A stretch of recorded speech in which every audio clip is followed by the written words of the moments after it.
Hello বন্ধুরা, আমি এরকম ভিডিও কিন্তু কখনো করিনি, এই প্রথম আর ফার্স্ট টাইম এরকম ভিডিও করছি। তো তোমরা কিন্তু আমাকে কেউ বাজে মন্তব্য করো না।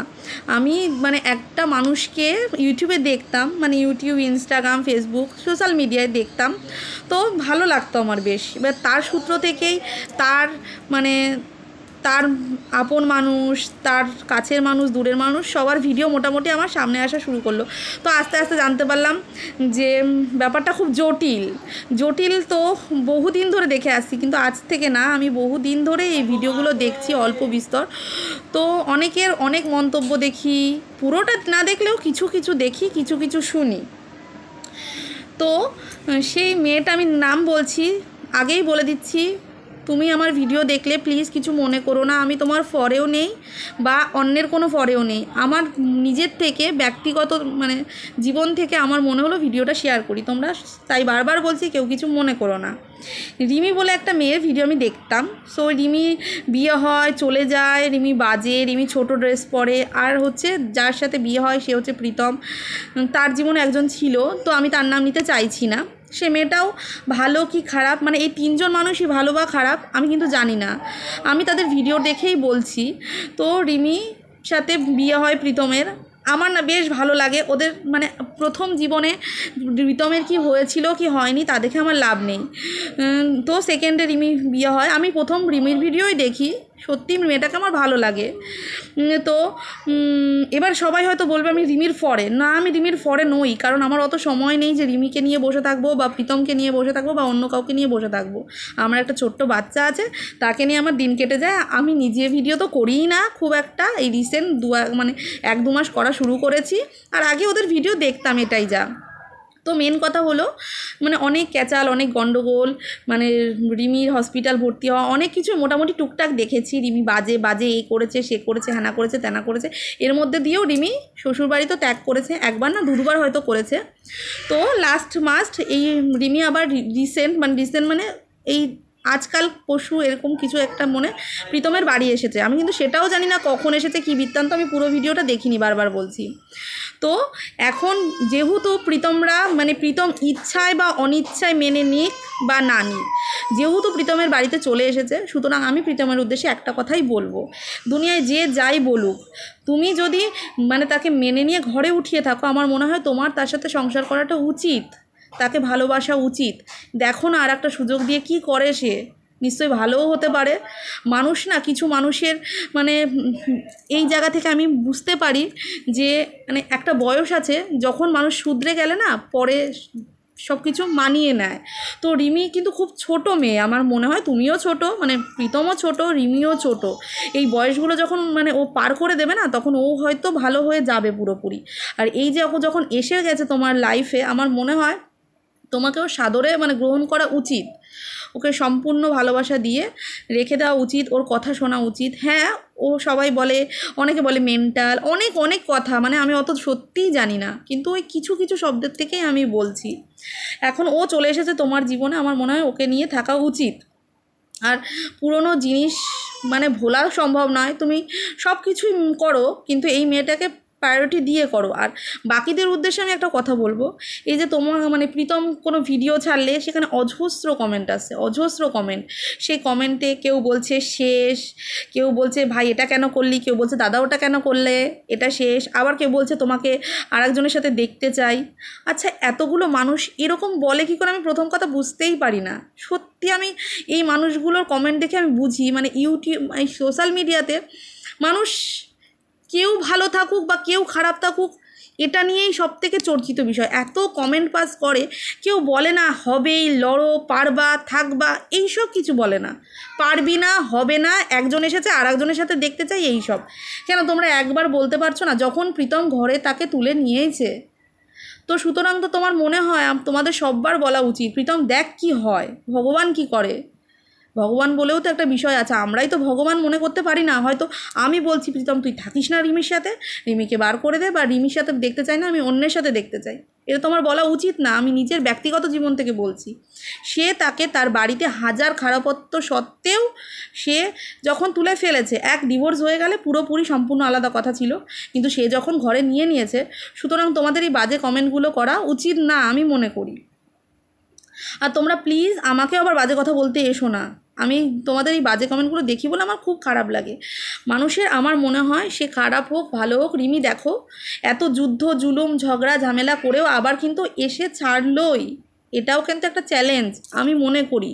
ও কিন্তু এসেছে, আর সত্যি কথা এর সাথে কথা বলছে তার সাথে কথা বলছে, এটা কথা না। মানুষ যখন একা হয়ে যায় না তখন মনে হয় কি ওর কাছে গেলে হয়তো শান্তি পাবো, কিন্তু শান্তি পায় না, কারণ রিমি প্রীতমকে ভালোবাসে। এটা হচ্ছে বাস্তব সত্যি কথা, আমি এই ভিডিওগুলো দেখে যা বুঝেছি। তো এর সাথে কথা বলছে বা কোনো ছেলের সাথে ভিডিও করছে মানেই সে বাজে হয়ে গেল, ছোট ড্রেস পরলেই সে বাজে হয়ে গেল, এখনও কখনোই নয়। সে হয়তো আমি বলছি প্রীতমকে ছাড়ার পরে হয়তো অন্য কারো কাছে ভিডিও করছিল বা কথা বলছিল, হয় টাইম মানে সময়টা যাতে কেটে যায়, দুঃখটা যাতে ভুলতে পারে, এই জন্য মানুষ এগুলোর আশ্রয় নেয়, তার মানে সে বাজে নয়। আর রিমি যখন আর একবার এসে গেছে প্রীতমের জীবনে, আমার মনে হয় তোমাদের এরকম বাজে মানে দিদি হও দাদা হও ভাই হও যেই হোক, একমাত্র মা বাবা মাসি পিসি জেঠিমা কাকা ছাড়া মনে হয় না তোমাদের এই কমেন্টগুলো, মানে যারা সোশ্যাল মিডিয়ার ভাই সোশ্যাল মিডিয়ার দিদি, তোমরা শুধুমাত্র এই জিনিসগুলো মনোরঞ্জন করবে বলে তোমরা কখনো এরকম কথা বলতে পারো না। আমার মনে হয় তোমাদের এগুলো বলা একদমই উচিত হচ্ছে না। তোমরা বরং প্রীতমকে বা রিমিকে বা যাকেই হোক তাকে বলো, দেখ কি হয়, পরিস্থিতির সাথে মানাতে হবে, হয়তো ভালো হলেও হতে পারে, রিমিও তো ভালো হতে পারে, প্রীতমও ভালো হতে পারে, কেউ তো বলতে পারে না, আমি বলতে পারবো না, তোমরাও বলতে পারবে না। এই যে বাজে কমেন্ট এগুলো করো না। যে মানুষটাকে নিয়ে মানে রিমি যে মানুষটা আবার এসেছে বাবার বাড়ি ছেড়ে, আবার হয়তো কিছুদিন বাদে গণ্ডগোল হবে, আবার চলে যাবে, এই জিনিসগুলো বাজে হবে। আর এত মানুষ যদি এত বাজে কমেন্ট করে, হয়তো প্রীতমের ফোনে যদি কখনো দেখেও ফেলে বা এত বাজে কমেন্ট আসছে, তো প্রীতমেরও তো মন ভেঙে যেতে পারে, স্বাভাবিক, যে আমাকে এত বাজে কমেন্ট করছে। হ্যাঁ, প্রীতমের সাথে রিমি প্রচুর বাজে কিছু করেছে, প্রচুর বাজে করেছে, কিন্তু এখন হয়তো অনিচ্ছাই রিমিকে মেনে নিয়েছে, অনিচ্ছায় প্রীতম জানতো না বাড়িতে উঠিয়েছে, কিন্তু তবুও বলছি আমি, যখন নিয়েছো তো আর একটা সুযোগ একটা দেওয়া উচিত। আর একটা মানুষের কথা না বললেই হয়, সেটা হচ্ছে যে মানুষটা মানে প্রচুর অত্যাচারিত হচ্ছে বাবা মার দ্বারা, আমি প্রীতমের ভিডিও থেকে জানতে পেরেছি। আমি বলবো না তুমি তাকেও ভুলে যাও, বন্ধু হিসাবে হয়তো রিমির সাথে ক্লিয়ার করেই আমার মনে হয় তার সাথে বন্ধুত্বের সম্পর্কটা রাখো, যেহেতু তোমরা বন্ধু, কিন্তু রিমিকে সব জায়গায় নিয়ে, রিমিকে না জানিয়ে, রিমিকে মানে সাথে নিয়ে করো, সাথে নিয়ে তার পাশে থাকো। বন্ধু হিসাবে সবাই সবার পাশে থাকতে পারে, আর রিমিকে এটা মেনে নিতে হবে যে ও তো বন্ধু ছিল না, তো বন্ধু হয়ে থাকা যায়, কোনো সমস্যা হয় না এতে। তো যা করবা ভেবে চিন্তে করবা, আর বলে সময় মানে ভাবিয়া করিও কাজ, করিয়া ভাবিও না। তোমরা এমন কিছু আবার করো না। আর রিমিকেও বলবো, রিমি এমন কিছু করো না, যতই জটিল পরিস্থিতি হতে হোক, যতই কঠিন পরিস্থিতি হোক, বাড়ি ছেড়ে যাওয়াটা আমার মনে হয় না উচিত, মনে হয় না উচিত। তুমি যতই কঠিন পরিস্থিতি আসুক, নেক্সটে তোমাকে যে এত বাজে কথা এত সবাই সব কিছু বলে, আমার মনে হয়, আমি নিজের থেকে বলছি, তোমার কিন্তু মানে এই জিনিসটা ভুল প্রমাণ করা উচিত। এই যে ফেসবুক মানে ইউটিউব জুড়ে এত কমেন্ট, সোশ্যাল মিডিয়ায় এত কমেন্ট, তুমি এত বাজে, তুমি এত বাজে, তুমি এত বাজে, তোমার সাথে ওকে দেখতে চায় না আর একজনের সাথে দেখতে চায়, তুমি যে এটা ভুল সেটা প্লিজ প্রমাণ করে দাও, এবার প্রমাণ করে দাও। আর এই বয়সটা কেটে গেলে তুমিও নর্মাল হয়ে যাবা, মানে হয়তো তোমার ইচ্ছা অনিচ্ছা মানে অনেক সময় পূর্ণতা করা হয় না, মানে পূরণ করা হয় না, আমি মানলাম, কিন্তু মাঝে মাঝে কিছু জিনিস ত্যাগ করতে জানলে তোমার ভবিষ্যৎটা খুব সুন্দর হবে। প্রীতম ভালো ছেলে, তোমার সাথে থাকলে তুমি হ্যাপি হবা। আর প্রীতমকেও বলছি, রিমি মেয়েটাকে সত্যি মানে আমি বলছি, আর একটা যে মেয়ে আছে সেও কিন্তু ভালো। আমি মানে কাউকেই পার্সোনালি চিনি না, কারোর সাথে আমার কোনোদিনও কন্ট্যাক্ট হয়নি, আমি দু একবার তাদের কমেন্ট করেছিলাম, কিন্তু আমার কমেন্টে কোনো রিপ্লাই পাইনি। আজকের ভিডিওটাও তারা দেখবে কি না আমি জানি না, কিন্তু আমি সত্যি তোমাদের দিদি হিসাবে বলছি, প্রেম করে বিয়ে হলে একটু জটিল পরিস্থিতি হয়, তারপরে যদি আবার মানে দুরকম সমস্যা থাকে তাহলে তো অনেক সমস্যাই হয়, আরও ফ্যামিলি বাজে হলে তো আরও সমস্যা হয়। তো সেই সমস্যার মধ্যে দিয়েও তোমরা যখন একসাথে হয়েছো, আবার তোমাদের লড়াই করতে হবে, সবার সাথে লড়াই করতে হবে। আর যদি কেউ কমেন্ট করে তাকে সপাটে বলতে হবে যে দেখি না আমার লাইফ আমি কি করে চালাতে পারি। ভাই দাদা তো শুধুমাত্র মনে হয় আমার আপনজন ছাড়া, সোশ্যাল মিডিয়ার ভাই দাদা সত্যি বলছি, কেউ আবার আমাকে বাজে কথা বলতে চলে এসো না, আমি কিন্তু তোমাদের কাউকেই চিনি না, তোমাদের কাউকে বলছি না, আমি শুধু বলছি দুটো মানুষকে একা ছেড়ে দাও। এই ওর সাথে ভালো লাগছে তার সাথে ভালো লাগছে কেন এনেছিস, এসব করো না প্লিজ, এসব করো না। দুটো মানুষকে গড়তে শেখাও, ভাঙতে শিখিও না। আমার মনে হয় গড়াটা উচিত। আজকালকার দিনে শুধু ভাঙছে, গড়ছে না কিছুই। আর আমরা যদি আমরাও যদি সবাই খারাপ হয়ে শুধুই ভাঙার বুদ্ধিই দিই সবাইকে, তাহলে ও যখন আর একটা মেয়ের সাথে যাবে না, তখন আমরাই আবার উল্টে কমেন্ট করব, কেন ওর সাথে গেলে ওর সাথে গেলে না। সুতরাং তোমাদের কাছে একটাই রিকোয়েস্ট, আমার এই ভিডিওটা যে দেখছো তারা প্লিজ কেউ গায়ে মেখো না। আমি কারোর ফরে নই, আমি ছোট ছোট ভিডিও দেখি, ভিডিওগুলো আমার কাছে প্রচুর পরিমাণে আসে, তাই তোমাদের নিয়ে ভিডিও বানানো, আমার মনের ইচ্ছাটা জানানোর জন্য তোমাদের বললাম। আমাদের সময়ের সাথে নিজেদের ছেড়ে দিতে হবে, পরিস্থিতির সাথে মানিয়ে চলতে হবে, ব্যাস এইটুকুই। আর তোমার বলছি প্রীতম, রিমি, সবাইকে বলছি তোমরা প্লিজ তোমাদের নিয়ে ভিডিও বানিয়েছি বলে কিছু মনে করো না। আর প্রীতমকে বলছি জীবনে বারবার সুযোগ আসে না, আর রিমিকেও বলছি বারবার সুযোগ আসে না। তোমাদের ভীষণ ভালো লাগে, ভীষণ মানায়, এবার হয়তো মানায় বলে বলছি আর একজনের সাথে মানায় না, তা নয়। সে কিন্তু চলে গেছিলো, পুরোপুরি ছাড়াছাড়ি হয়ে গেছিলো, তোমাদের কিন্তু পুরোপুরি ছাড়াছাড়িটা হয়নি। ভগবানের লেখায় হোক যাতেই হোক তোমরা কিন্তু আবার জুড়েছো, যেভাবেই জোড়ো।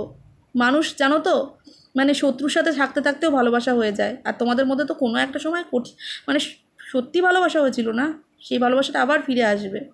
শুধু একে অপরকে বিশ্বাস করো, বাকি কারোর কথায় কান দিও না। হ্যাঁ, মা বাবাকে সাথে থাকলে এই সোশ্যাল মিডিয়ার মানুষগুলোর কথায় এমন কিছু করো না, মন ভেঙে দিও না।